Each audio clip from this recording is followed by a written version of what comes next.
94 వృద్ధుడు సడన్గా తన డ్రైవర్ను ఆదేశిస్తాడు, నన్ను సర్గోదా తీసుకెళ్ళమని. అది ఎక్కడో లేదు, లాహోర్కు సమీపంలో. దేశం కాని దేశంలోకి కారు ఎలా నడిపించగలనని ఆ డ్రైవర్ చెబితే ఆ వృద్ధుడు వినడు. ఎందుకంటే ఆ వృద్ధునికి సరిహద్దులు తెలియదు గనక. ఆ వృద్ధుని మనస్సులో భౌగోళిక సరిహద్దులు అర్థం చేసుకునే పరిస్థితి లేదు గనక ఆ వృద్ధుడు దేశం విడిపోయింది అన్న చరిత్ర మర్చిపోయాడు గనక, కావాలని మర్చిపోయింది కాదు, మతిమరుపు వల్ల, వృద్ధాప్యముతో కలిగిన శారీరక మానసిక బలహీనత వల్ల చరిత్ర మర్చిపోయాడు. కానీ చరిత్రలోని తన గుర్తులను మర్చిపోలేకపోతున్నాడు. దేశం విడిపోయింది, ఇప్పుడు 2 దేశాలుగా మారిపోయాయి. ఒక దేశ సరిహద్దును దాటి మరో దేశ సరిహద్దులోకి పోలేమన్న పరిస్థితులు ఆయనకు అర్థం కావు. కానీ ఆయన మనసులో ఇంకా అప్పటి జ్ఞాపకాలు, అప్పటి మధుర స్మృతులు తిరుగాడుతూనే ఉన్నాయి. తాను మర్చిపోవాలనుకున్న మర్చిపోలేని స్మృతులతో కలవాలనుకుంటున్నాడు. కలవలేడన్న వాస్తవం అతనికి తెలియదు గనక ఈ 94 వృద్ధుని పాత్రలో సుప్రసిద్ధ నటుడు నసీరుద్దీన్ షా. మీకు అర్థమయ్యే ఉంటుంది నేను చెప్తున్నది మై వాపస్ ఆవుంగా అనే సినిమా గురించి. ఇంతియాజ్ అలీ తీసిన ఈ అద్భుత సినిమా ఇప్పుడు సినిమా రికార్డులని, సినీ పరిశ్రమ ఆలోచనల్ని ఇవాళ ప్రశ్నిస్తోంది, ధిక్కరిస్తోంది. సాధారణంగా సినీ పరిశ్రమలో అంచనా ఏంటంటే మొదటి వారం బాగా నడుస్తుంది, దానితో ఇక మిగతా వారాలలో కలెక్షన్లు కురుస్తాయి. అందుకే చాలామంది top producers, top directors, top హీరోలను ఎంచుకుంటారు. ఎందుకంటే సినిమా ఎలా ఉన్నా హీరోల ఫ్యాండమ్ వల్ల మొదటి వారం అద్భుతంగా నడుస్తుంది, డబ్బులు వచ్చేస్తాయి. సినిమా బాగుంటే ఇక డబ్బులు, సినిమా రాకపోయినా ఖర్చులు వెళ్ళిపోతాయి. ఇది ఫిలిం ఇండస్ట్రీ లాజిక్. ఈ ఫిలిం ఇండస్ట్రీ బిజినెస్ లాజిక్ను ధిక్కరిస్తోంది ఇంతియాజ్ అలీ సినిమా మై వాపస్ ఆవుంగా. ఈ మై వాపస్ ఆవుంగా సినిమా మొదటి వారంలో కేవలం 12 crores కలెక్షన్, 12 crores మాత్రమే కలెక్షన్. కానీ 3 వారాలు తిరగకముందే, జూన్ 12న విడుదలైంది సినిమా. 3 వారాలు తిరగకముందే నియర్లీ 77 crore కలెక్షన్. అందులో మన దేశంలోనే 61 కోట్ల 77 crore కలెక్షన్లో 61 crores with in the country. అంటే అర్థం ఏంటి? మొదటి వారం ఎంటీ థియేటర్స్, బాక్స్ ఆఫీస్లో ఫెయిల్, సినిమా నడవదనుకున్నారు. కానీ సినిమా చూసిన వారి కన్నీళ్ళు ఆ సినిమాను నడిపించాయి. సినిమా చూసిన వారి ఉదయాంతరాలలో పిల్లుబికిన భావోద్వేగం సినిమాను నడిపించింది. వర్డ్ ఆఫ్ మౌత్తో ఈరోజు సినిమా పెద్ద ఎత్తున ప్రేక్షకుల ఆమోదాన్ని పొందడమే కాకుండా సినీ ప్రియుల ప్రశంసల్ని, సినీ విమర్శకుల ఆమోదాన్ని కూడా పొందుతున్నది. సో ఎందుకు ఈ సినిమా ప్రత్యేకత? ఈ సినిమా ప్రత్యేకతను ఒక్క మాటలో చెప్పాలంటే, ఇవాళ పార్టీషన్ అంటే దేశ విభజన అనే సినిమా తీయాలనుకుంటే మనకు కనిపించేది దేశ విభజన. ఆ విభజన చేసిన అటువంటి ఒక భయంకరమైన అనుభవాలు, ఆ అనుభవాల దృశ్యాలు, విభజన జరిగిన దేశంలో విభజన సిద్ధాంతం తీసుకొస్తున్నటువంటి పరిస్థితులపైనే సినిమాలు వస్తుంటాయి. అందుకే ఒక కేరళ స్టోరీ, ఒక కశ్మీర్ ఫైల్స్, ఇలా ఒక దురంధర్లు ఇవాళ సినిమా రంగాన్ని ప్రభావితం చేస్తుంటే, సున్నితమైన ప్రేమను, విషాదమైన దేశ విభజనను రెండింటినీ కలిపి ఒక బాధ్యతాయుతంగా, విద్వేషాన్ని రగిలించకుండా, విద్వేషానికి ప్రేమే సమాధానం అన్నట్లుగా, విద్వేషం ప్రేమను చంపలేదన్న వాస్తవాన్ని, విద్వేషము హింస ప్రేమను చంపలేదు, ఆఖరికి కాలం కూడా ప్రేమను చెరిపివేయలేదు అనే ఒక అద్భుత ప్రేమ కావ్యాన్ని ఒక భయంకర విషాద నేపథ్యములో చూపడమే ఇంతియాజ్ అలీ మై వాపస్ ఆవుంగాలో చేసిన ప్రత్యేకత. ఈ 94 వృద్ధుని చిన్ననాటి ప్రేమ కథనే ఈ సినిమా ఇతివృత్తం. ఏమిటి ఆ ప్రేమ కథ?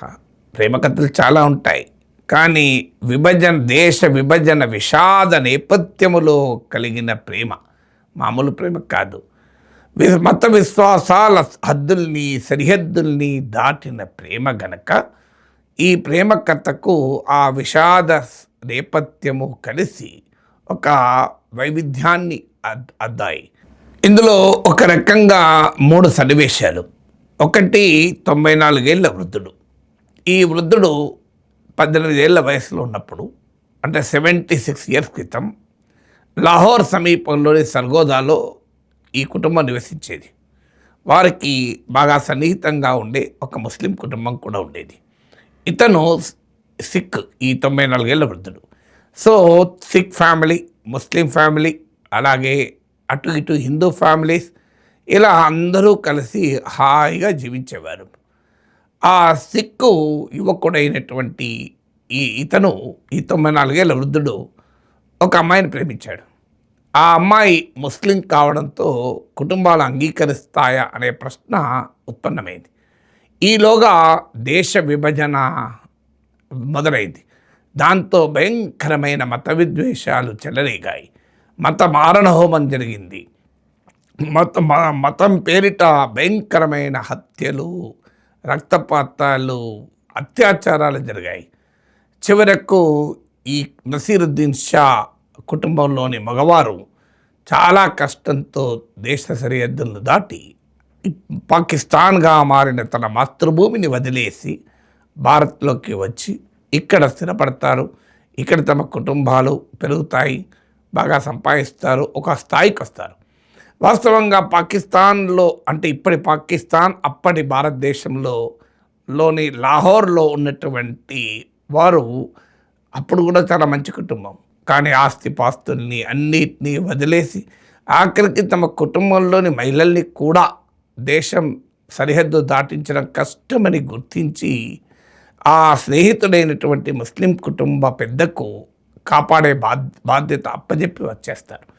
అతను వారికి భద్రత కల్పిస్తాడు. కానీ అతన్ని మతోన్మాదులు విద్రోహిగా చూస్తారు. అతని పైనే దాడి చేస్తారు, అతని వ్యాపారం పైన దాడి చేస్తారు. చివరకు ఆ మహిళలు కూడా ఈ మత మారణ హోమానికి బలైపోతారు. సో ఇలా మొదలైన ఆ 94 వృద్ధుని జీవితం ఇది. 94 తర్వాత బెడ్పై ఉంటూ తాను 76 క్రితం ప్రేమించిన ముస్లిం యువతి గురించి ఇతనికి గుర్తొస్తూ ఉంటాయి. వాస్తవానికి దేశం నుంచి విభజన తర్వాత భారతదేశానికి వచ్చేశాక మధ్యలో ఏదో రకంగా తిరిగి వెళ్తాడు కూడా. వెళ్ళి తాను ప్రేమించిన అమ్మాయిని కలవాలని పోతాడు. కానీ అతనికి అప్పటికే అర్థమవుతుంది ఆ అమ్మాయికి పెళ్ళైపోయిందని. అందువల్ల పెళ్ళైన తర్వాత కలవడం బాగుండదని తిరిగి వస్తాడు. కానీ ఆ ప్రేమను చంపుకోలేడు. ఆ ప్రేమ ఆరాధన గనక, ఆ ప్రేమలో పవిత్రత ఉంది కనుక, ఆ ప్రేమలో నిర్మలత్వం ఉంది కనుక, so it is love not the last కనుక, సో అలాగే ఆ ప్రేమ జ్ఞాపకాలతో ఉండిపోతాడు. ఈనాడు ఒకరోజు తాను రాసిన షాయరీని తన ప్రేమికురాలకు, తన ప్రియురాలకు వినిపించాలని కలలుగంటూ ఉండిపోతాడు. ఇప్పుడు ఇక చావు దగ్గరికి వచ్చే కొద్దీ తన ప్రియురాలు గుర్తొస్తూ ఉంటుంది. ప్రియురాలికి తన మనోభావన వ్యక్తం చేయాలన్న ఆకాంక్ష తీరక, ప్రాణం పోక జీవితంతో పోరాడుతూ ఉంటాడు. ఇక కట్ చేస్తే అతని మనమడు లండన్లో ఉంటాడు. జీవితంలో స్థిరపడలేక డైలమాలో ఉంటాడు. ఐటీ ఉద్యోగం చేస్తూ ఉంటాడు, ఒక ఉద్యోగం మారుతూ ఉంటాడు.